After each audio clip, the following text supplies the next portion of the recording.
Muy buenas tardes.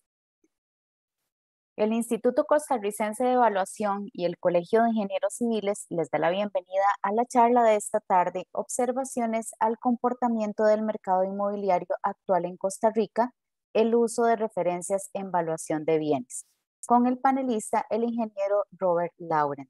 Antes de presentar al panelista, recordarles que pueden colocar sus consultas en la pestaña de preguntas y respuestas que se encuentra en la parte inferior de esta aplicación. Las consultas se evacuarán al finalizar la conferencia. Además, la grabación de esta charla y de todas las que el Colegio de Ingenieros Civiles ha estado realizando, las podrán encontrar en el canal de YouTube del Colegio de Ingenieros Civiles, el cual los invito a suscribirse. Voy a presentar a nuestro panelista de esta tarde. El ingeniero Robert Laurent es ingeniero civil y topógrafo de la Universidad de Costa Rica. Cuenta con una maestría de evaluación de bienes de la Benemérita Universidad Autónoma de Puebla. Además, es profesor universitario por más de 20 años impartiendo cursos de avalúos en la Facultad de Ingeniería de la Universidad de Costa Rica y la UNED. En la actualidad es el director de la Escuela de Ingeniería Topográfica de la Universidad de Costa Rica. Actualmente es presidente del Instituto Costarricense de Evaluación y COAL. Además, en el periodo 2008-2010 ocupó la vicepresidencia de la Unión Panamericana de Evaluación, UPAF, de la que en la actualidad es directivo. Es socio de la empresa especializada en evaluación Grupo Tecno, con más de 25 años de experiencia.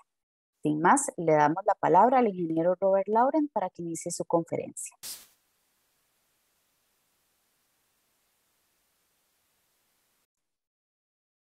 Don Robert tiene apagado. Muchas gracias, Carol, y muchas gracias a todos los que nos acompañan esta tarde. Para mí, de verdad, es un honor poder compartir un poco del día a día nuestro. La charla se llama Comportamiento del mercado inmobiliario actual en Costa Rica y ligado, por supuesto, al uso de referencias en evaluación de bienes. Para empezar,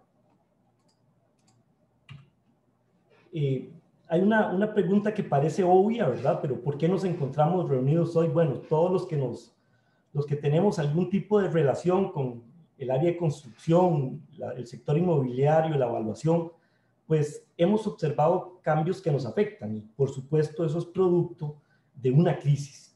Entonces empezaríamos diciendo, y de nuevo que parecen cosas que son obvias, definiendo qué es una crisis.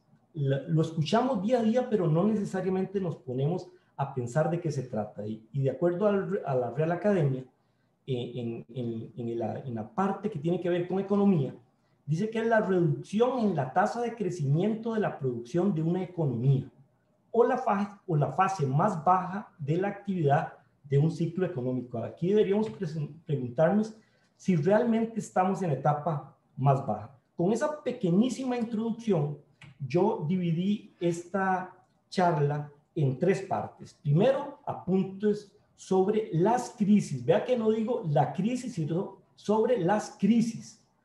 Luego vamos a ver el comportamiento del sector inmobiliario en Costa Rica y finalmente el uso de las referencias en evaluación de bienes.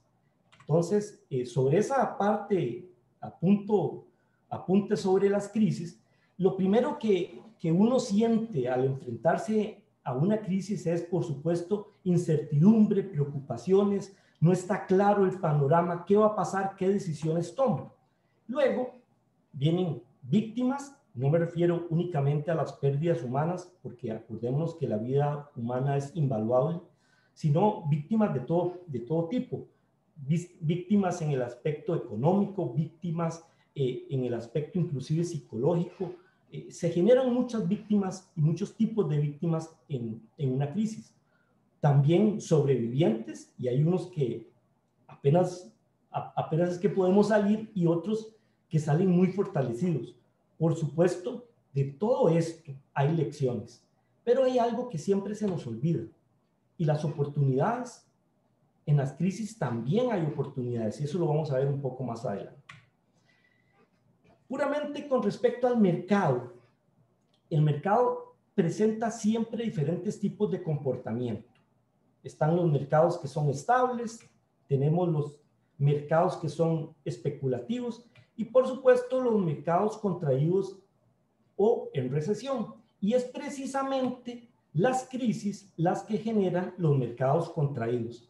Inclusive algunos cuando hablan de crisis hablan de recurrencias, hay estudios que hablan de este tipo de situaciones, no nos vamos a meter en eso, pero sí quisiera traer a colación aquello que decía Nicolás Ruiz de Santana: aquellos que no recuerdan el pasado están condenados a repetirlo. Y es que, ¿cómo nos cuesta recordar? Porque observar lo que sucede o ha sucedido en otras latitudes evidentemente nos ayuda a prepararnos para el futuro. Y no necesariamente observando las crisis es que las vamos a predecir, pero sí vamos a tener mejores herramientas, evidentemente, para enfrentarlas. Entonces, haciendo una pequeñísima cronología, y por supuesto no son todas, hablándole de algunas crisis financieras, la más importante en el siglo pasado, pues la Gran Depresión, todavía se habla de ella, generó un desempleo increíble en Estados Unidos y está aquel mito urbano, que a mí no me consta que sea cierto, pero se repite mucho, en el que el gobierno de Estados Unidos, en función de la gran cantidad de personas desocupadas que habían, las contrataban para hacer zanjas y luego las contrataban para que las taparan. Bueno, eso lo que querían era activar nuevamente la economía. Por supuesto, también está la crisis del 71, el fin del patrón oro. Acuérdense que el papel moneda en realidad era un pagaré que estaba respaldado por una cantidad de oro y que cada país tenía. Estados Unidos en el 71 termina con el patrón oro. Como dicen algunos, pusieron a trabajar la maquinita de hacer dinero y por supuesto eso generó inflación. Luego tenemos la crisis del 73, que es la crisis del petróleo, una de las muchas que ha habido, y por supuesto generada por la guerra árabe-israelí, y eso, como dicen algunos, fue la primera vez que empezaron a cerrar la llave la Organización de Países Exportadores de Petróleo. Una crisis similar está la del 79, de la Revolución Iraní, también relacionada con crisis del petróleo, y la del 80, la invasión de Irán por Irak, que también generó precios altísimos en el crudo. Luego está la del 87, el lunes negro. Millones de personas empezaron a vender en masa las acciones porque había una creencia que había un manejo ahí subterráneo de la información, y por supuesto cuando hay mucha venta, en este caso de acciones, lo que ocasionó fue que se vinieran abajo el precio de ellas. Luego, metiéndonos más ya en Latinoamérica, tenemos la crisis del peso mexicano en el 94.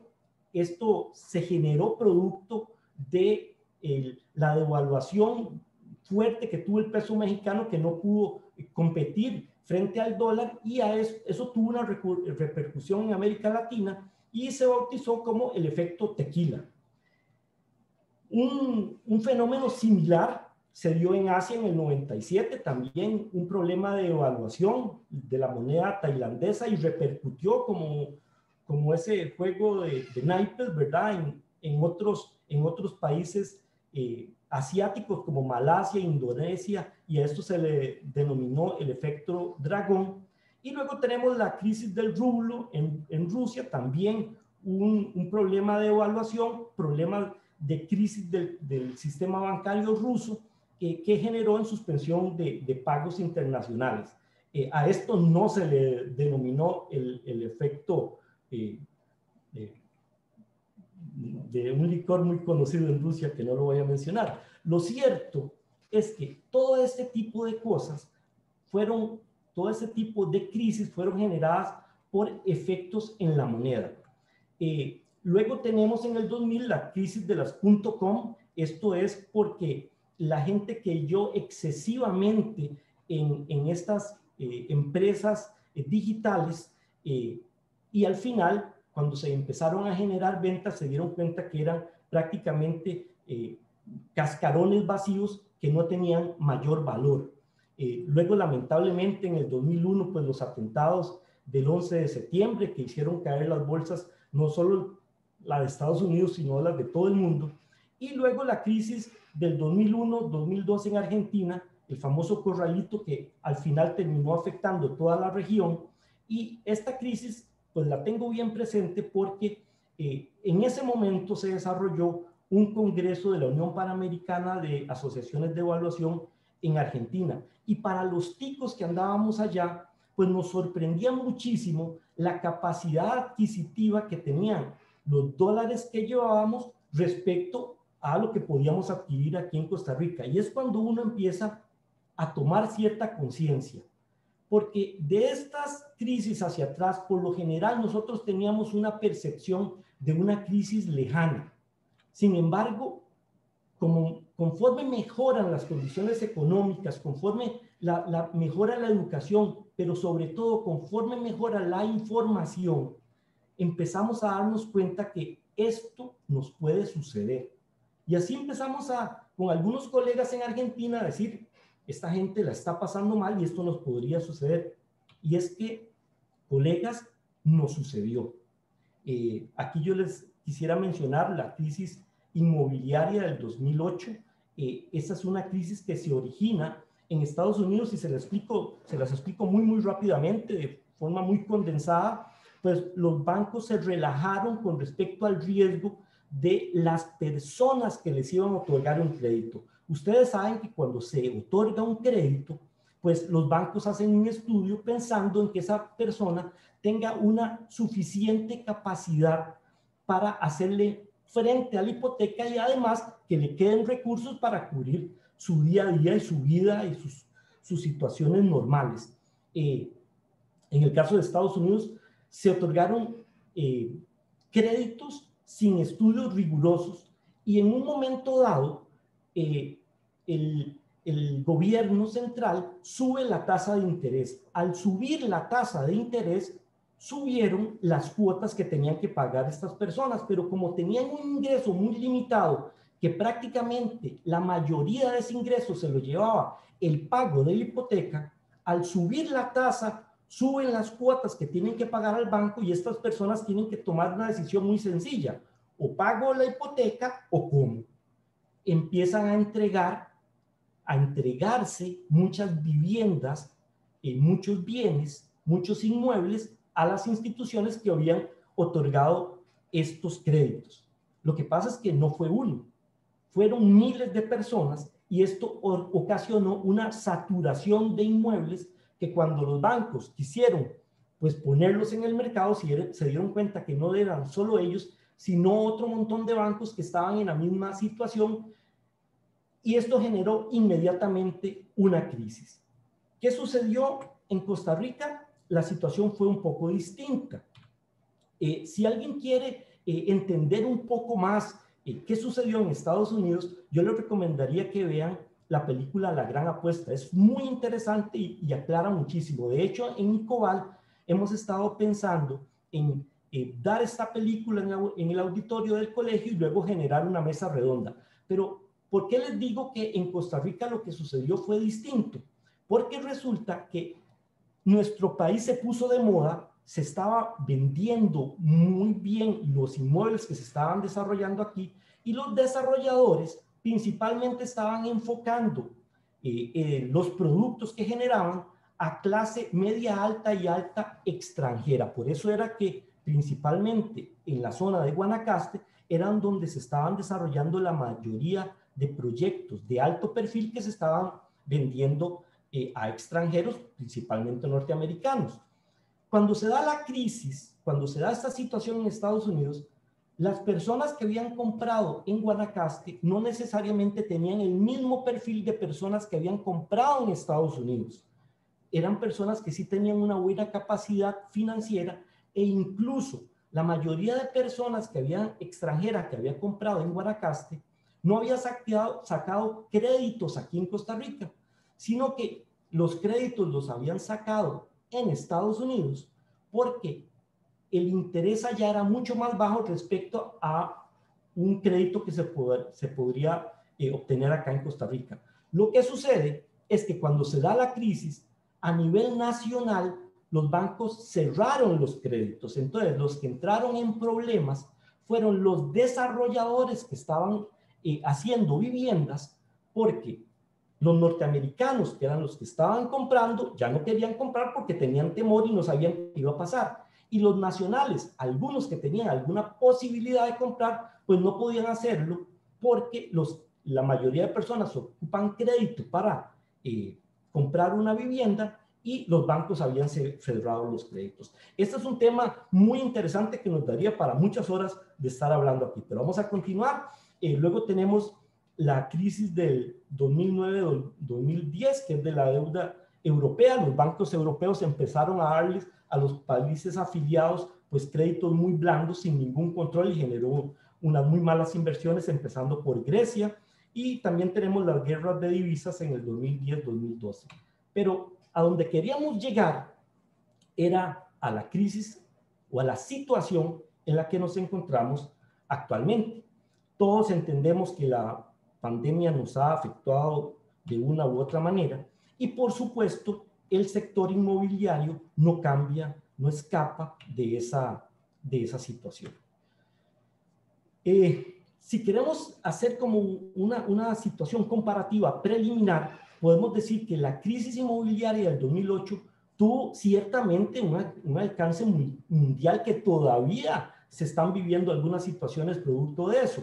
Pero en primera instancia, esta crisis se centró básicamente en banca y mercado inmobiliario. Mientras que la crisis actual, la situación que estamos viviendo, va mucho más allá de esos nichos que acabo de mencionar. Por ejemplo, ha afectado una gran cantidad de actividades, no solo a nivel interno, sino a nivel mundial. Por supuesto, lo primero que sufrimos es con el cierre de las fronteras, porque todos sabemos que el mayor flujo de ingreso que tiene el país era producto de la actividad turística. Pero a nivel interno, la paralización de muchas operaciones productivas rompieron encadenamientos que tal vez van a ser muy difícil de poderlos generar nuevamente. Y esto necesariamente tuvo un efecto sobre el empleo. Les voy a mostrar el siguiente gráfico. Las dos primeras columnas en rojo lo que demuestra es lo que pasó en la crisis del 2008. Si ustedes pueden ver, en el 2007 fue donde se tuvo la tasa de desempleo más baja en la última década. Esto producto de toda la actividad inmobiliaria, porque ustedes saben que la actividad inmobiliaria pues genera mucho dinamismo en la economía de un país. Al darse la crisis, pasamos de una tasa de 4.95 en el 2008 a 7.82 en el 2009, o sea, se incrementó 2.87. Pero lo que sucedió en el 2019 es que estábamos con una tasa de desempleo del 11.95 y pasamos a una tasa de desempleo en el 2020 de 22 puntos, o sea, un incremento de 10.35. Entonces pueden verse el impacto tan masivo en el desempleo. Sin embargo, también es bueno compararlo con el efecto en la construcción, que lo vamos a ver más adelante. Ahora, con respecto a los tipos de mercado de bienes, aquí hay que hacer una aclaración antes de continuar para que nos queden claros los conceptos. Cuando hablamos de mercado de bienes, básicamente tenemos dos. El mercado primario, que es el conjunto de bienes nuevos expuestos en el mercado y generado principalmente por desarrolladores y o constructores. El secreto aquí es, el mercado primario es de bienes nuevos. Y ahora, con respecto a los montos, por lo general, cuando se exponen en el mercado, los montos de estos bienes tienden a ser muy racionales con respecto a lo que está ocurriendo en el mercado para bienes similares, porque el objetivo de un desarrollador es vender, y por lo general un desarrollador serio va a hacer estudios de mercado de la competencia para que en el momento de exponer el bien pues sea comercializable. El objetivo de un desarrollador es vender con una utilidad buena en el menor tiempo posible. Y usualmente las ofertas en el mercado primario tienen como frase asociada precios desde. Esto lo vamos a ver ahora con un par de ejemplitos. Mientras que el mercado secundario es el conjunto de bienes usados, esa es la diferencia con respecto al mercado primario, que son expuestos principalmente por propietarios individuales, por minoristas y por instituciones financieras. Los montos solicitados, a diferencia del mercado primario, donde existe más seriedad y más estudio para establecer el monto, por lo general no presentan muchas consistencias, y esto tiene que ver con quién define el monto de la oferta en el mercado secundario. Esto lo vamos a dejar, esta pregunta la vamos a dejar para responderla más adelante. Y usualmente en el mercado secundario tiene como frase asociada precio negociable.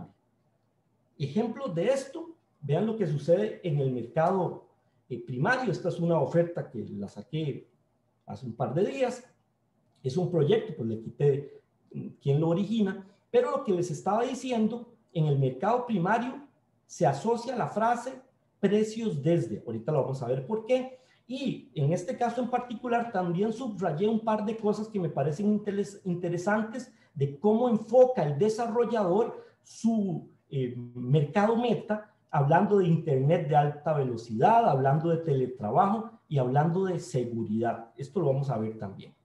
Entonces, en el mercado primario, por lo general, se asocia esa frase de precios desde, porque por supuesto un desarrollador tiene un abanico más amplio de bienes en oferta, pero va a empezar a ofertar los inmuebles que tienen un monto más pequeño, un menor valor, un precio desde, con el objeto de que la gente llame.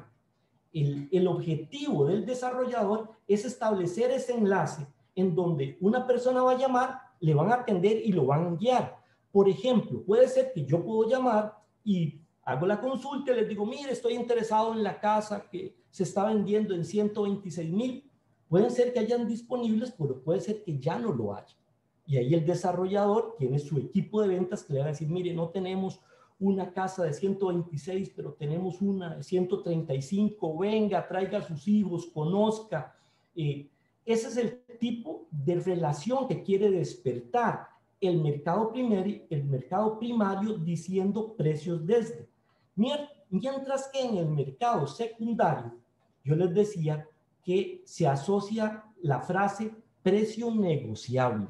Entonces, para un desarrollador o para para un valuador o para cualquier persona que está observando este tipo de oferta, por supuesto, sería el negociador más malo del mundo si paga $155,000, si están diciendo de previo precio negociable. Pero esto es en el mercado secundario. Aquí también podemos ver otro ejemplo de mercado secundario donde se asocia esa frase de precio negociable. Esto es importante a la hora de analizar y utilizar las ofertas para hacer un avalúo. Ahora, como les decía, es importante ver cuál es el comportamiento de la construcción. Y para esto yo les traigo un gráfico que fue alimentado, esto es con información del Instituto Nacional de Estadística y Censos, y fue alimentado con permisos tramitados. Ojo, no son construcciones, porque esa estadística sería muy difícil de conseguir, pero sí hay una relación entre la cantidad de permisos tramitados y la cantidad de obras que se desarrollan. Y lo que les quería enseñar es que pueden observar del 2008 al 2009 la fuerte caída que hubo en la gestión de permisos tramitados. Mientras que, si bien es cierto, en el 2019 al 2020 se da una caída, la proporción y la pendiente no es la misma. O sea, que a pesar de que tenemos en el 2018 un porcentaje y una tasa de desempleo más baja, la caída en el sector construcción fue más alto. Mientras que en el 2019, producto de la pandemia, si bien la tasa de desempleo fue más alta, el descenso en los procesos de construcción no fue tan alto. Ahora vamos a ver las razones. Ahora, simplemente para recordar, el primer caso se da en Wuhan, en China, en diciembre del 2019, Y esta fecha la tenemos que recordar porque el 6 de marzo del 2020 es cuando se reporta el primer caso en Costa Rica. Ahora, ¿qué sucedía en Costa Rica antes de esa fecha en el sector inmobiliario? Entonces, para ilustrar esto, vamos a estudiar un poquito el caso de las oficinas. Y voy a poner un ejemplo un poco viejito del 2016, donde en un artículo de la revista Construir que decía cuál es el estado del mercado inmobiliario de oficinas en Costa Rica, en el artículo se lee: con el desplome de la economía mundial en la primera década del siglo XXI, y están hablando, por lo tanto, de la crisis del 2008, el país sufrió las consecuencias de capitales extranjeros contraídos. A esto se le suma la partida de algunas empresas nacionales e internacionales. Estamos hablando del mercado inmobiliario de oficinas. Dice, para ese momento la estabilidad no estaba presente en el mercado inmobiliario de oficinas y en este estado se mantuvo posterior a la crisis económica. O sea, luego de la crisis, la situación para el mercado de oficinas no estuvo bien. Sin embargo, para la segunda mitad de la década, el mercado logra recuperarse paulatinamente. Y termina diciendo que actualmente, estamos hablando del 2016, nada más para ponernos en contexto, el sector inmobiliario de oficinas sigue estando en un proceso de estabilización. Esto se debe a que los índices de disponibilidad, lo que ha hecho que los propietarios hayan desarrollado mayor destreza y flexibilidad para comercializar sus proyectos. Habían adquirido un poco más de experiencia producto de la crisis del 2018. Y hablando puramente en el gran área metropolitana, dice que el mayor número de demanda en términos de uso de oficina es por parte de empresas extranjeras con un 60%. Esto significa un elevado número de capital proveniente de fuera de las fronteras que inyecta más operaciones en edificios de oficina. Entonces, en el 2016, el mercado inmobiliario de oficinas apenas estaba estabilizando y, por supuesto, con una gran demanda de empresas extranjeras. Ahora, si vamos puramente al inicio del año 2020, que todavía recordemos que fue en 6 de marzo donde se dio el primer caso aquí en Costa Rica, en este artículo dice cómo se comportará el mercado inmobiliario de Costa Rica durante el 2020. Esta publicación se hizo en enero del 2020, aunque la entrevista fue a finales del 2019. Y la entrevista se la hacen a don Alfredo Bolio. Él indica que los mercados inmobiliarios de Centroamérica y el Caribe continúan creciendo. Y a una pregunta específica, que es, ¿cuál es el estatus actual del mercado del real estate en Costa Rica y qué factores están obstaculizando o impulsando su crecimiento? La respuesta es la siguiente, la respuesta de don Alfredo. Definitivamente el gran ganador en este 2019 fue el desarrollo de oficinas clase A y A+, ya que seguimos teniendo buenas noticias en el campo de la inversión extranjera, tanto en el 2018 como en este 2019. Tuvimos una buena absorción de metros cuadrados de oficinas durante el 2018 y 2019, por lo que vemos una estabilidad en esta parte del mercado. Vemos proyectos de oficinas para satisfacer esta demanda en las provincias de San José y Heredia principalmente. Por supuesto, don Alfredo contesta racionalmente. Todos pensábamos al inicio del 2020 que la situación en el mercado de oficinas iba a ser muy boyante, pero evidentemente no sabíamos cuáles eran los efectos que iban a generar la pandemia. Ahora, en un artículo de junio de este año, dice, mercado de oficinas, tasa de desocupación a la alza.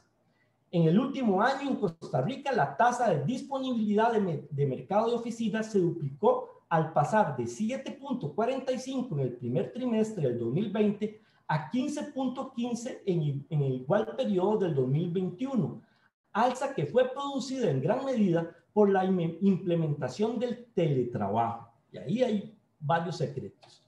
En este contexto, la crisis sanitaria que fue provocada por la pandemia del COVID del 2019, varias empresas cambiaron sus dinámicas de trabajo. siendo la migración al teletrabajo, al trabajo a distancia, uno de los cambios más importantes. Y es que el asunto del teletrabajo, como todos lo vemos, es algo que posiblemente vino para quedarse en muchos sectores. Ahora, evidentemente, si ya vemos en contexto todo lo que está pasando con el mercado de oficinas, pues sabemos que se está contrayendo. Pero la pregunta es, ¿puede extrapolarse esta condición a todo el mercado inmobiliario? Vamos a ver un par de artículos más. Este es un artículo de Central America Data del 16 de noviembre y dice que renta y venta de apartamentos, ¿qué se busca más? Eso es un análisis de preferencias de las personas. Dice, el estudio se hace entre julio y octubre del 2020 y dice, en Panamá, el número de personas que por internet exploraron opciones para adquirir una propiedad de este tipo aumentó un 151%. Y en Costa Rica, para los meses objeto, o sea, de julio a octubre del 2020, prácticamente se triplicó la cantidad de consumidores que buscaban comprar un apartamento. Ahora, por supuesto, el interés de comprar no implica necesariamente que se realice la venta, pero sí marca una tendencia. Entonces, haciendo ya un pequeño análisis de algunos elementos que tienen que ver con el mercado inmobiliario, pues primero, obviamente vamos a hablar de lo que acabamos de ver, que es el mercado de oficinas. Por supuesto que hay una gran contracción producto del teletrabajo y es que producto de eso, posiblemente la recuperación sea muy lenta si es que logra recuperarse, porque el esquema de teletrabajo se ha vuelto muy beneficioso para ambas partes. Si pensamos en las empresas, pues hay ahorro de insumos, ahorro de alquileres, si sus inmuebles eran propios, ahora ahorro de impuestos, de mantenimiento y ahorro en tiempo y transporte para el colaborador, además de que muchas empresas han cambiado el objeto de su relación de un proceso de horario más a un cambio de trabajo por objetivos. Ahora, eso es en el mercado de oficinas. Evidentemente hay contracción y muy difícil su proceso de recuperación. ¿Qué pasa con los locales comerciales como lo estamos nosotros viendo aquí en el Valle Central? Primero lo que habría que analizar es el efecto de la venta en línea, el e-commerce, pero ciertamente muchos artículos se han empezado a comercializar en línea, aunque esto no es nuevo, evidentemente, las restricciones que nos impusieron obligó a mucha gente a explorar esta posibilidad y se ha empezado a quedar y lo ha empezado a utilizar. No obstante, ese comercio requiere almacenar los productos que se compran. Entonces, ahí podemos hablar ahora un poquito más adelante del bodegaje. Ciertamente el mercado está contraído y la recuperación para ciertos sectores puede ser en un plazo intermedio. Ahora, lo que no era de primera necesidad en esa primera etapa fue severamente afectado por los cierres forzados que se dieron.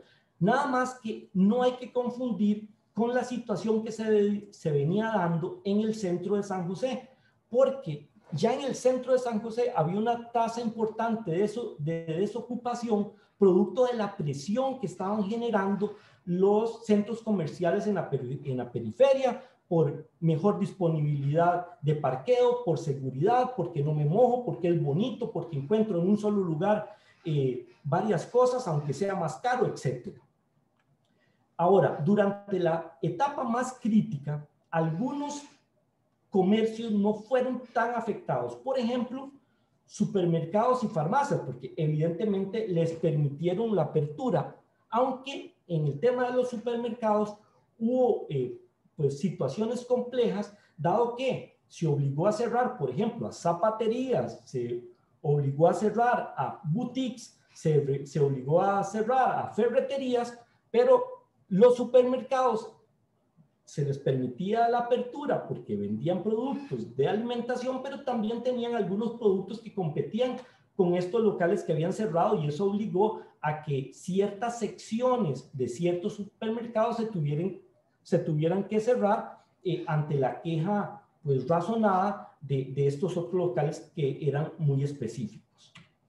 Y ahora vamos a hablar también de cuál es la condición actual y cuál es el posible comportamiento del mercado inmobiliario específico de viviendas y apartamentos. Tenemos que empezar diciendo que, por supuesto, la vivienda es intrínseca al ser humano. Y el gran detalle es que las opciones de crédito, a diferencia del 2008, que se cerraron los créditos, en este caso continúan abiertas. Entonces, esa es una de las grandes lecciones que aprendieron las instituciones financieras.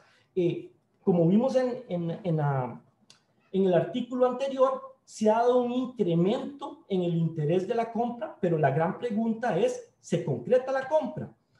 Lo vamos a ver ahorita. Y, por supuesto, por efecto del teletrabajo, las condiciones de vivienda con mejor disponibilidad de Internet es las que van a tener una atracción más importante. Y, por supuesto, entre las opciones de apartamento o vivienda convencional, como la conocemos, eso va a depender mucho de la conformación familiar y los gustos del cliente. Entonces, ¿qué pasó? Se concretó la venta ante esa gran demanda que se está observando. Pues les quiero mostrar un artículo de marzo de este año en Inversión Inmobiliaria que dice: pandemia impulsa compra y venta de viviendas en mercados secundarios. Y leyendo más en detalle el artículo, dice que la llegada de la pandemia de la COVID-19 a Costa Rica suponía la quiebra inminente para el sector inmobiliario de segunda mano al país. Así se planteó en diferentes foros. Dice que uno de los expertos que presagiaba este escenario era Pablo Enrique Gayer, presidente de la Cámara de Propietarios de Bienes Inmuebles. Sin embargo, según él mismo reconoce, la realidad fue otra. Extrañamente, el mercado inmobiliario de viviendas de segunda mano se mantuvo dinámico. Tuvimos que salir a preguntar a nuestros asociados qué era lo que estaba pasando. Y es que, según datos de la Superintendencia General de Entidades Financieras, confirman que de enero a diciembre del 2020, la colocación de créditos en las entidades financieras supervisadas por la Superintendencia para la compra de vivienda usada creció un 5% en comparación con el mismo periodo del año anterior, y los datos están ahí. Más adelante en ese mismo artículo dice: entonces, ¿por qué hay dinamismo en un sector con cada vez más oferta que demanda y una pandemia de por medio? Dice que a nivel de vendedores, o sea, las personas que quieren vender, destaca la necesidad de liquidez de algunos propietarios de vivienda, ya sea por la necesidad de realizar una inversión de emergencia o cancelar un crédito financiero ante un posible impago de este. Y aquí hay un gráfico muy interesante, donde se compara el año 2018, 2019 y 2020 en el crecimiento del crédito, tanto para vivienda nueva como para vivienda usada. Para vivienda nueva, del año 2018 al 2019, ciertamente hubo una contracción, pero para el 2020 empezó a crecer. Y para vivienda usada, el crecimiento ha sido constante. ¿A qué se debe eso? Bueno, en primer lugar, ya dijimos que la vivienda es intrínseca al ser humano. Pero el secreto está, a diferencia del 2008, donde hubo un gran temor de las instituciones financieras y ahí aprendieron la lección, no se cerraron los créditos. Pero además, ¿por qué es que de segunda mano existe una mayor actividad?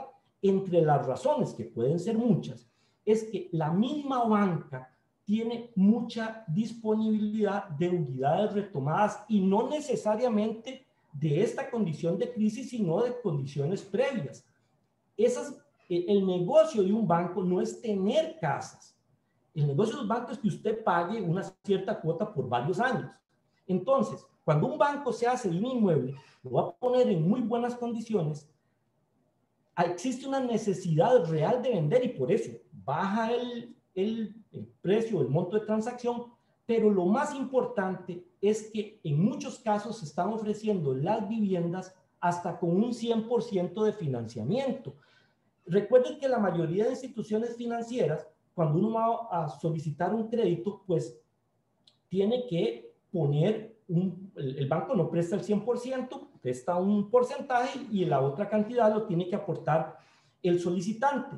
En Costa Rica, las personas pueden tener un buen nivel de ingreso, pero tenemos una pésima cultura de ahorro. Y por eso, cuando se ofrecen condiciones del 100%, es ideal para que las personas puedan acceder a vivienda. Ejemplo de esto, ese es el ingreso a la página del Banco Nacional, donde ahí mismo, yo lo marqué en amarillo, dice que hay un financiamiento de hasta el 100% y descuentos de hasta el 70%. Son condiciones muy favorables para que las personas puedan acceder.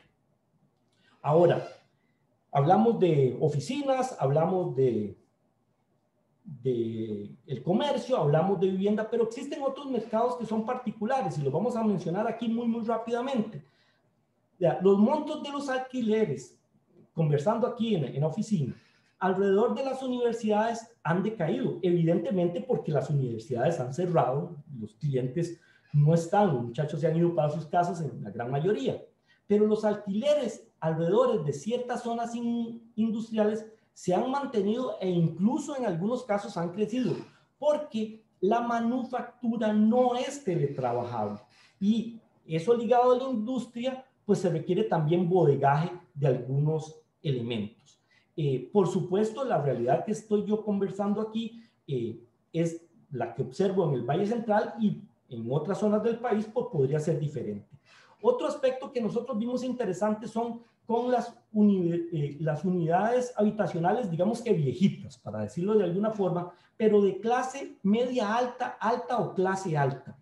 Esas unidades que están con esas condiciones socioeconómicas, ubicadas en urbanizaciones abiertas, por muchos años han tenido competencia de unidades habitacionales que pueden ser un poco más pequeñas, pero que están ubicadas en condominio por el intangible de la seguridad. Las personas prefieren vivir en condominio porque se les ofrece esa condición, además pues, de las amenidades que tienen algunos de los condominios.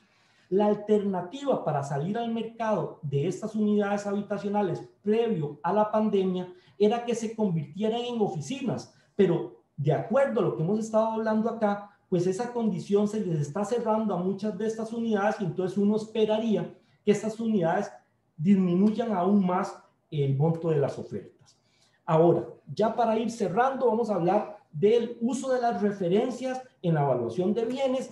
Dijimos que existen varios tipos de mercado, que pueden ser mercados estables, que pueden ser especulativos, que pueden ser contraídos, y cada uno de esos mercados van a generar referencias comparables y homologables, que para muchos es lo mismo, pero vamos a ver aquí que para los evaluadores es distinto. Y con esa información nosotros vamos a alimentar nuestras metodologías de evaluación para obtener finalmente el avalúo. Ahora, hablamos de referencias. Las referencias es toda aquella nube de información, de ofertas y transacciones que se observan en el mercado. Algunas presentan información completa con respecto a sus características, cantidad de habitaciones, niveles, disponibilidad de cochera, etcétera. Se ubican en algunos casos, algunos presentan el valor, pero algunas de esas referencias solo presenta información parcial. Inclusive algunas de esas referencias que observamos en páginas de internet o en el propio mercado externo, mediante visitas de inspección, a veces ni siquiera se obtiene o tiene disponible el valor.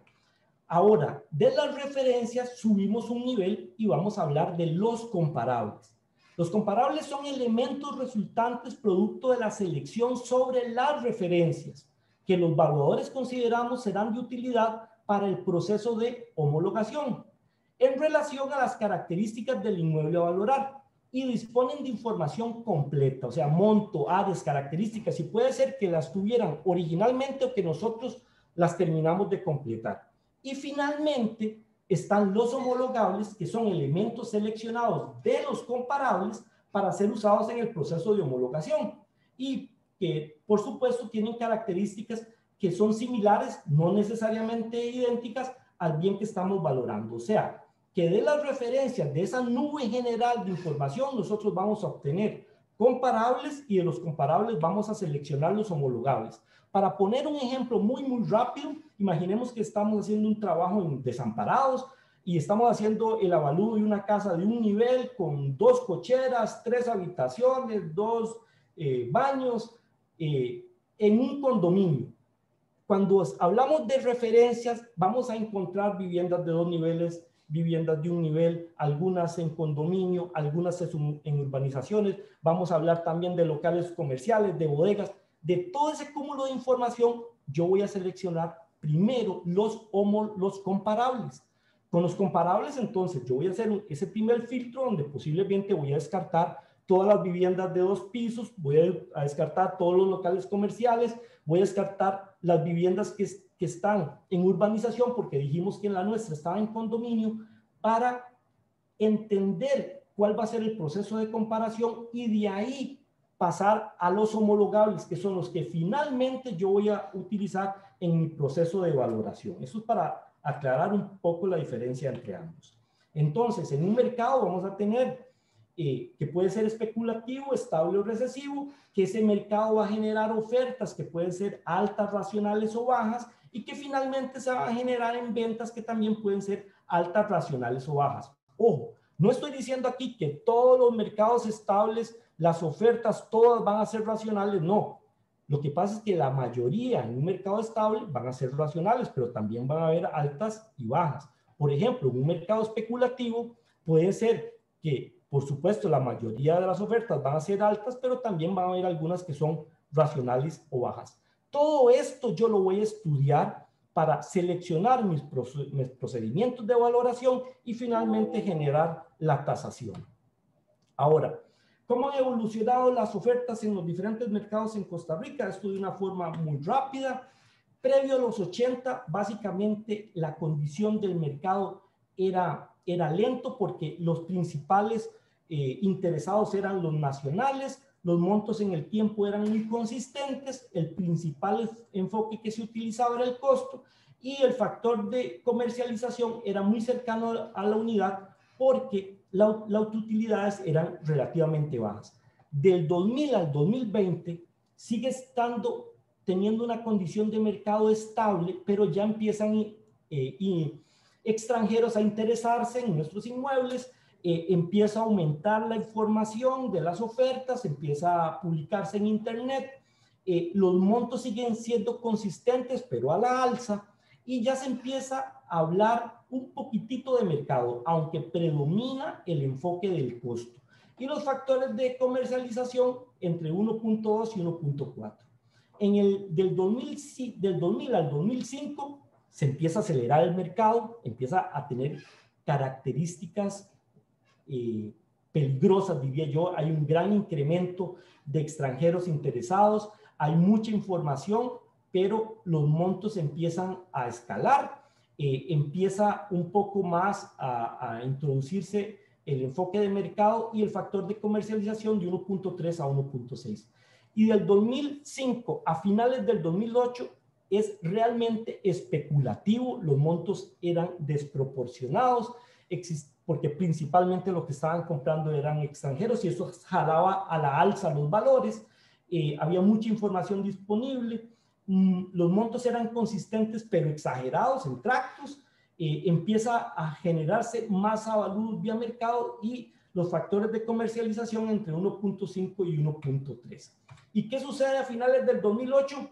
Nuestro mercado entra en crisis, se detienen las compras porque los bancos por miedo cerraron los créditos. Entonces cerraron los créditos, pero seguían cobrando los préstamos, ¿verdad? Se generaron 2 rangos definidos de oferta.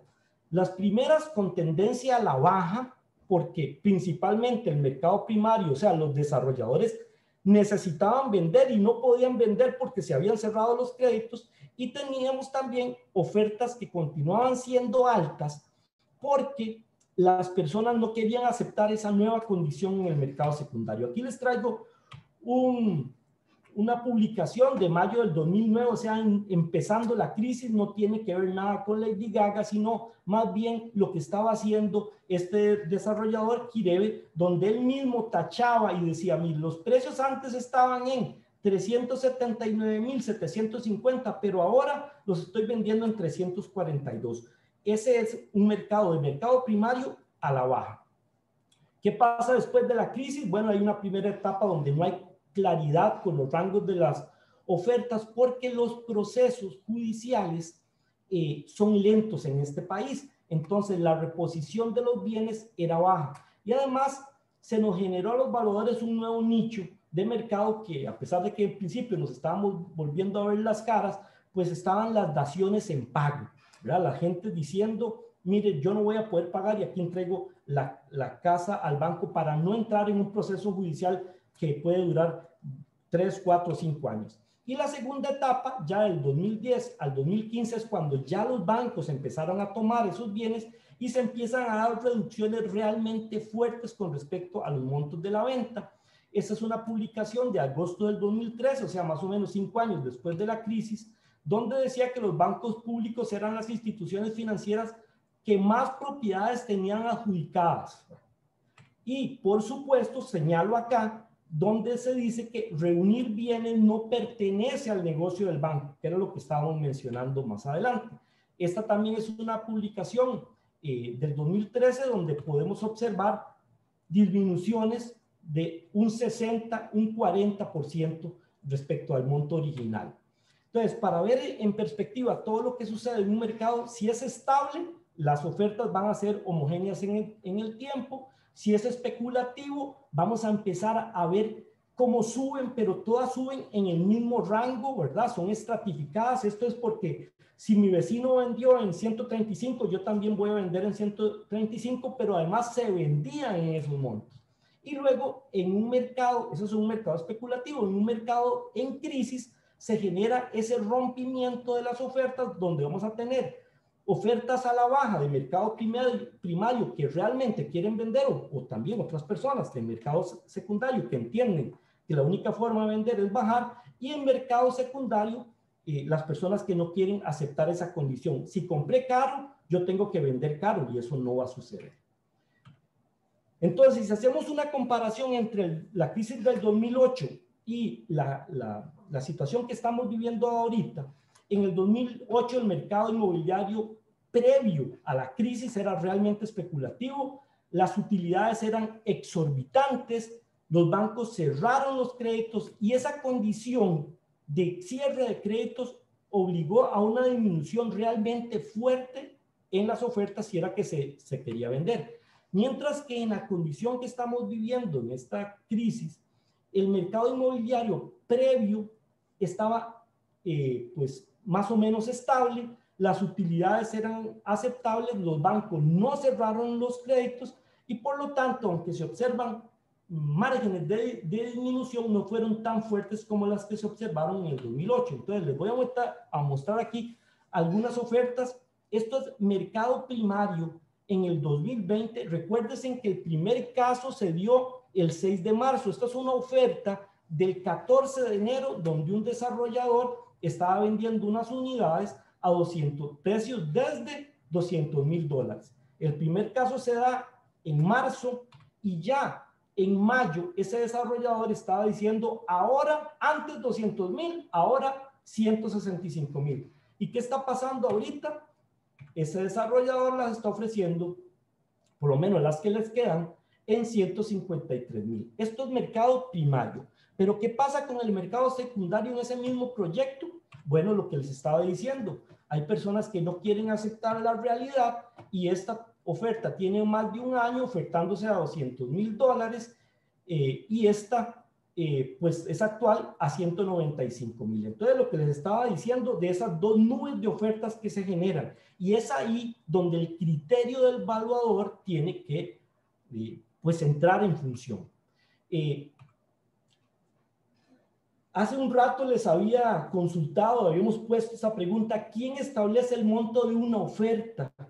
pues es el propietario en su condición de dueño quien por lo general establece el monto que se pide por un bien, sin que ese dato sea necesariamente razonable. O sea, yo soy el dueño, yo pido lo que quiera.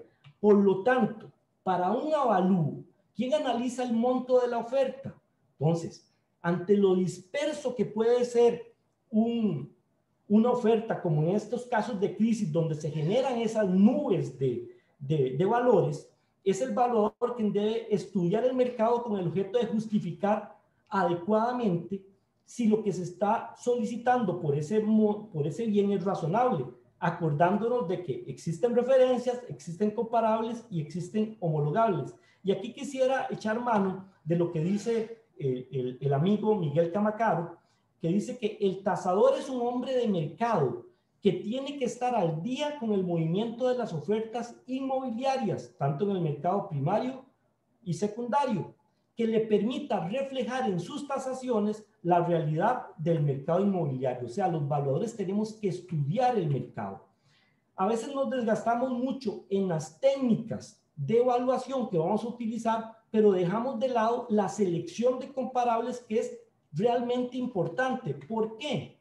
Porque en realidad yo puedo alimentar con piedras un molino, para no decir otra cosa, pero no esperemos harina al otro lado. Si nosotros queremos obtener un buen resultado, tenemos que tener claridad de cuáles son los comparables que estamos utilizando. Entonces, como conclusiones, bueno, ciertamente la situación actual ha generado afectaciones mucho más amplias en el país respecto al 2008, principalmente con el rompimiento de encadenamientos y las tasas de desempleo que estamos observando.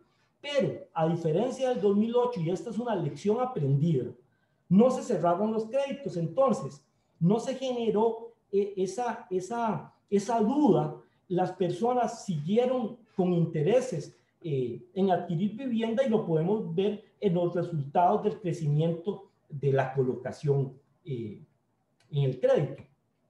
Además, bueno, se han dado esfuerzos del sector, por ejemplo, el Colegio Federado en el 30 de julio del 2020, pues logró negociar el IVA que iba a afectar a los procesos constructivos y se estableció una gradualidad para que esto entrara en vigencia un poco después. Por supuesto, no todos son malas noticias, también observamos que eso es una publicación de ahora, el 26 de junio, donde el valor de las exportaciones de bienes creció un 23%. Y esto al fin y al cabo lo que implica son ingresos para el país. Lo mismo que esto es una publicación de hoy, dice manufactura de régimen definitivo, esta es la que no tiene beneficios fiscales, recupera el nivel de prepandemia. Finalmente, con respecto a los procesos de valoración, pues es indispensable tener muy buena información y recordar que el evaluador investiga el mercado, no lo crea, no lo modifica y no lo inventa. Y aquí tengo que darles una excelentísima noticia. Resulta que el Instituto Costarricense de Evaluación firmó con la empresa Evaluación Digital un convenio y ya está en operación una base de datos georreferenciada colaborativa que es gratuita para los miembros de ICOBAL, donde podemos encontrar información de referencias que vamos a depurar luego para seleccionar y que se pueden convertir finalmente en nuestros homologables. Yo los invito a que conozcan esta base de referencia que es única, por lo menos en América Latina. Yo no he visto ninguna y honestamente no he visto ninguna en ningún otro lado, pero realmente esto nos pone a la vanguardia y me siento muy orgulloso del producto que se está generando ahí. Finalmente, cuando los mercados son inestables, cuando se generan esas nubes de referencias con montos distintos, es donde se tiene que echar mano al criterio profesional. Por eso es que los valores se vuelven realmente importantes. Para recordar nada más, dicen que los chinos utilizan dos símbolos para escribir la palabra crisis. Uno significa peligro y el otro significa oportunidad. En una crisis se debe tomar conciencia del peligro, pero se debe reconocer la oportunidad. Esto lo dijo el presidente Kennedy. Y yo agregaría que en evaluación las crisis son escuelas de aprendizaje, pero lamentablemente son una experiencia que consideramos hasta cuando la hemos vivido. Para terminar, quiero invitarlos a una actividad muy importante que se va a realizar en el año 2022, el otro año, en el Hotel Intercontinental, del 9 al 11 de junio. El ICOBAL está organizando el 36º Congreso Panamericano de la Unión Panamericana de Asociaciones de Evaluación, y de forma paralela se está organizando el segundo Congreso Mundial de Evaluación. Yo quiero decirles que esta va a ser una oportunidad extraordinaria que posiblemente no vamos a vivir nuevamente. Se dieron las condiciones para hacerlo y estamos muy entusiasmados. Por favor, sean parte de este esfuerzo, de una actividad que va a ser de primer orden. Con esto termino y pues quedo a su disposición para cualquier consulta. Muchísimas gracias al ingeniero Robert Lauren por la excelente conferencia de esta noche. Iniciamos el proceso de consulta. Recuerden que las pueden colocar en la pestaña de preguntas y respuestas. La primera que tenemos es de Marianela Quesada. Nos indica, ¿hay alguna estadística de lo que está sucediendo en las zonas costeras? Algunos colegas están reportando una gran actividad del mercado de venta de propiedades y consultoría de diseños de casas para extranjeros que se está movilizando a Nosara, Santa Teresa, etcétera, aprovechando la oportunidad de teletrabajo. Bueno, eso es una excelente consulta. Yo no tengo estadísticas, pero sí en los círculos de evaluación hemos estado hablando que precisamente hoy en la Nación salió que se está discutiendo en la Asamblea Legislativa la oportunidad de brindar muy buenas condiciones a las personas que vienen fuera del país a trabajar haciendo teletrabajo. Creo que le dicen, ay, se me va el nombre, pero son personas que vienen con ingresos que se generan en el extranjero a trabajar aquí en el país. Entonces se le van a dar muy buenas condiciones, inclusive se quiere eliminar ciertos impuestos que se le podrían cobrar. Muchas gracias. Don Robert, están consultando cómo se accede a esta base de datos. Excelente. En primer lugar, tienen que hacerse socios de ICOBAL. Es una base de datos que es gratuita. Hemos estado dando varias charlas a las personas que quieran tener más información.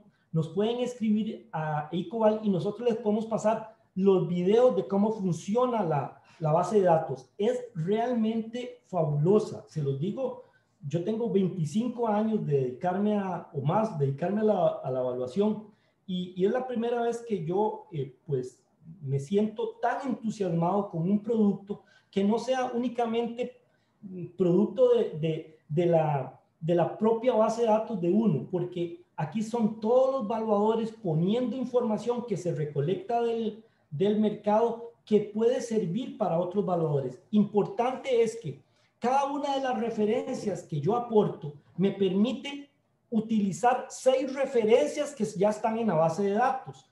Y cada una de las referencias que yo utilice tengo que calificarla. Lo que pasa es que no se sabe, digamos, para efectos de transparencia, quién fue el que colocó la referencia que se va a utilizar. Esto es para decir, es que me cae mal Robert y entonces lo voy a calificar muy mal, o me cae muy bien y le voy a poner 5 estrellas. No, existe todo un procedimiento para calificar que hace que sea muy depurada la base de datos. Pero es por medio de ICOBAL. Los invito a que se hagan parte de ICOBAL. Es muy sencilla la afiliación. Nos pueden encontrar en las redes sociales www.icobal.com y empezamos como me parece que 30,000 colones al año, que es baratísimo por un servicio de esta magnitud, ¿verdad? Muchas gracias. Tenemos una consulta anónima. ¿Cuál puede ser el proceso para elegir mejor los comparables para realizar una evaluación? Eso nos llevaría aquí mucho tiempo, pero la pregunta es muy interesante. Vean, lo primero que tenemos que hacer es acordarnos que nosotros vamos a comparar un inmueble al cual le conocemos sus características, pero desconocemos el valor. Ese inmueble es el sujeto al que le queremos poner valor. Y ese inmueble lo vamos a comparar con otros inmuebles de los cuales conocemos sus características y también sus montos de oferta.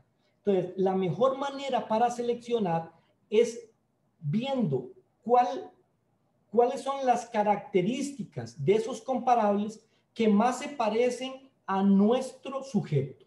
Esa es la mejor recomendación que yo les daría. Por supuesto, existen mecanismos mucho más elaborados, nos llevaría un poco más de tiempo, porque habría que desplegar todas las características del inmueble. Por ejemplo, si estamos valorando una vivienda, tenemos que considerar no solo las características cualitativas, sino también las cuantitativas. Entonces, si estamos hablando de cuantitativas, tenemos que considerar edad, estado de conservación, área, cantidad de aposentos, sus cocheras, si son en línea o si son en paralelo, y las cualitativas, por ejemplo, la vista panorámica, el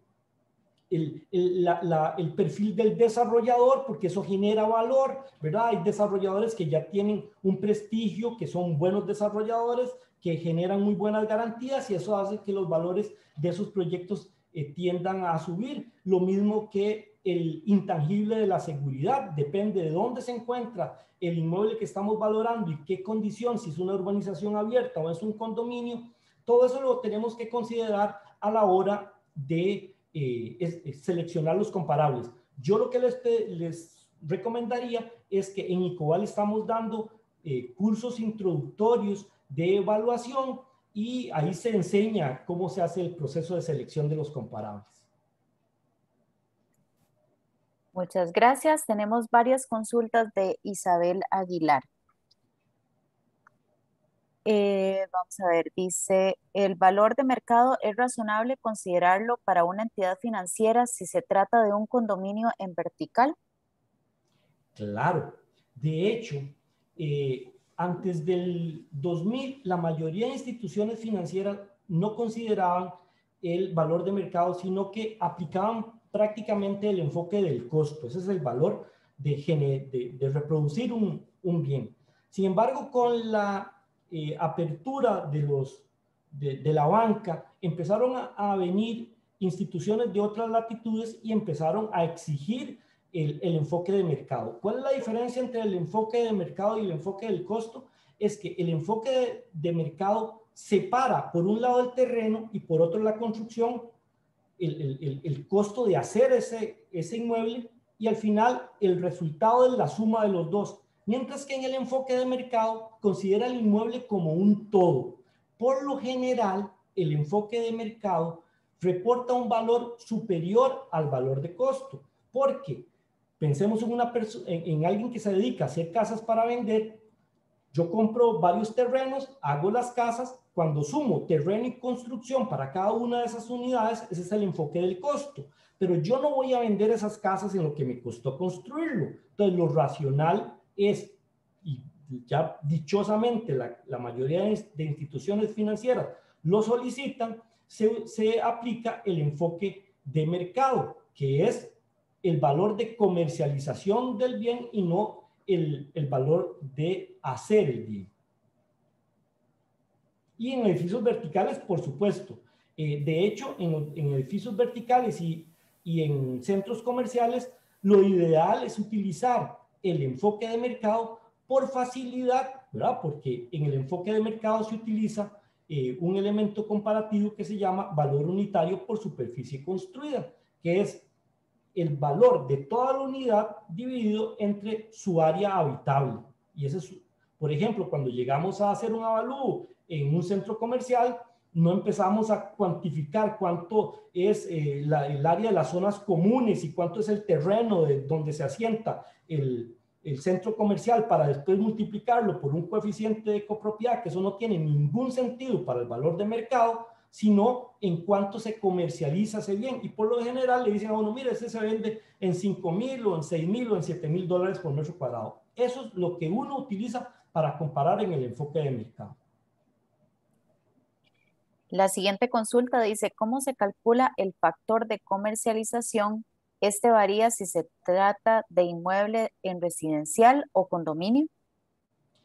El factor de comercialización es el resultado de dividir para un mismo inmueble el valor de mercado entre el valor de costo.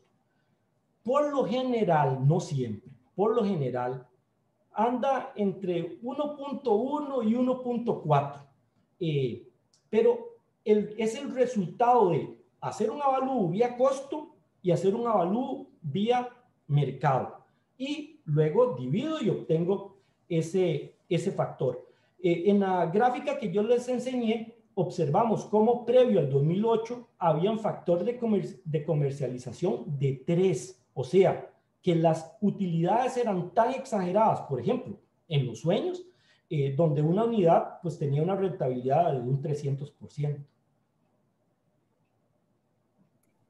La siguiente consulta dice, ¿es posible que exista burbuja inmobiliaria actualmente? Yo creo que ahorita no. Lo que sí existe es una sobreoferta de cierto tipo de unidades, principalmente, y eso es una apreciación muy personal, yo siento que existe sobreoferta de condominios verticales, habitacionales, y existe una sobreoferta, y esto no es ningún secreto, de oficinas, porque no se están vendiendo. Pero que exista una burbuja inmobiliaria, no, porque más bien, si hubiese existido, ya estalló. Los valores van tendiendo hacia la baja. Y la otra consulta es, ¿la realidad del mercado inmobiliario afecta directamente el factor de negociación? Sí, sí, interesantísima la pregunta. ¿Por qué? Porque resulta que, por lo general, el enfoque del costo tiende a ser más estable en el tiempo, pero el valor de mercado es susceptible a las condiciones de mercado. Entonces, antes del 2008, el valor de costo era 1, X, y la comercialización era muy alta. Entonces, cuando se dan situaciones financieras que afectan, por ejemplo, una crisis, hace que se mueva más el valor de mercado que el valor de costo. Entonces, en una situación de estabilidad, el factor de comercialización tienden a ser razonables, 1.2, 1.3. En una situación de un mercado especulativo, vemos factores de 2 o de 3. Y en un mercado contraído, empiezan a acercarse mucho el valor de mercado y el valor de costo. E inclusive, en algunas situaciones especiales, como las que se dieron en el 2008, gente desesperada por vender, vendían por debajo de lo que les había costado construir. Eso quiere decir que el factor de comercialización podría ser menor a la unidad. También se pueden dar situaciones de factor de comercialización menor a la unidad en inmuebles muy valiosos en zonas socioeconómicamente contraídas. Esto lo que pasa es que la gente cuando llega a ver el inmueble dice, me gusta mucho la casa, pero no me gusta la zona. Entonces, finalmente, si se quiere vender ese inmueble, posiblemente se tenga que vender por un monto inferior a lo que costó construirse.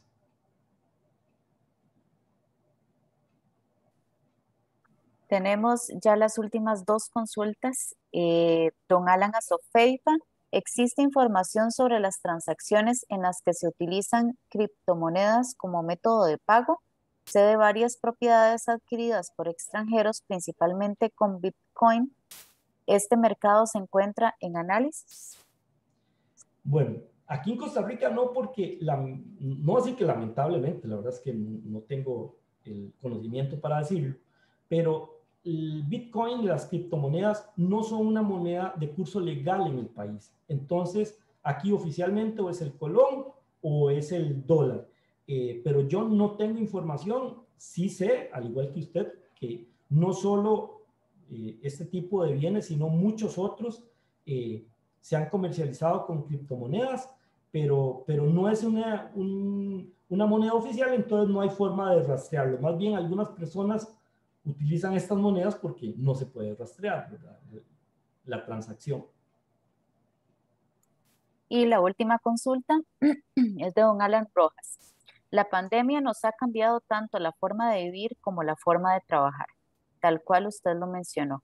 Sin embargo, una vez que estemos en un estado casi igual a antes de pandemia, ¿cuál es su opinión respecto al comportamiento inmobiliario?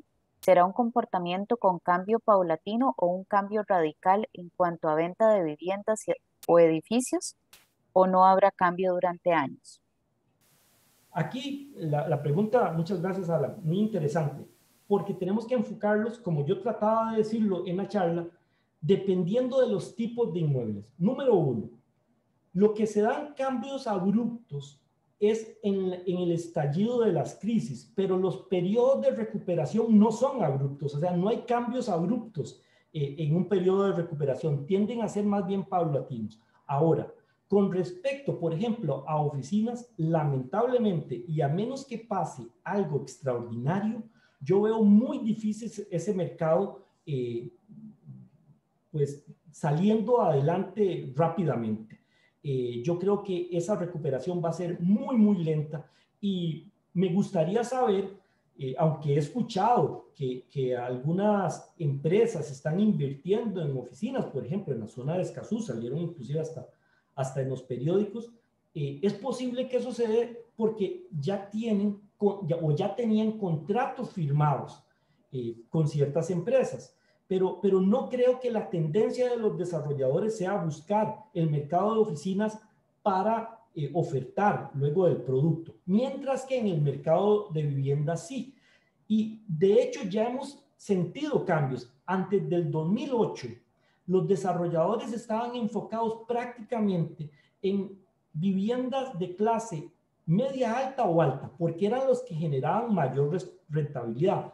Cuando se viene la crisis y ya el mercado norteamericano prácticamente se había agotado para compra de viviendas aquí en Costa Rica, entonces se da un cambio en el objetivo del desarrollador y mueve sus productos a clase media y media baja. Entonces empezamos a ver un montón de torres de apartamentos chiquititos y no aquellos desarrollos de clase alta, principalmente en la zona costera. Ahora, como les dije, esta es mi percepción en el Valle Central, pero sí tiene razón la persona que comentó respecto a lo que está sucediendo en las zonas costeras, precisamente por esos nómadas tecnológicos, creo que le dicen, porque es persona que si el acceso de Internet es bueno, es exactamente igual para ellos estar trabajando en California que estar trabajando en Malpaís, ¿verdad? O sea, las condiciones ahora, el secreto, y si el gobierno sabe enfocar bien las baterías, es brindar acceso a Internet de alta calidad para volver a recuperar a ese mercado extranjero que inyecta tantas divisas al país. Muchísimas gracias a todas las personas que se conectaron el día de hoy a la conferencia. Muchísimas gracias al ingeniero Robert Lauren por la excelente conferencia de esta noche. Vamos a pasarle una pequeña encuesta para que por favor nos la llenen antes de salirse de la aplicación. Y recuerden que la grabación de esta conferencia queda en el canal de YouTube del Colegio de Ingenieros Civiles y la presentación se les compartirá vía correo electrónico en los próximos días. De nuevo, muchísimas gracias y tengan todos muy buenas noches. Buenas noches y gracias.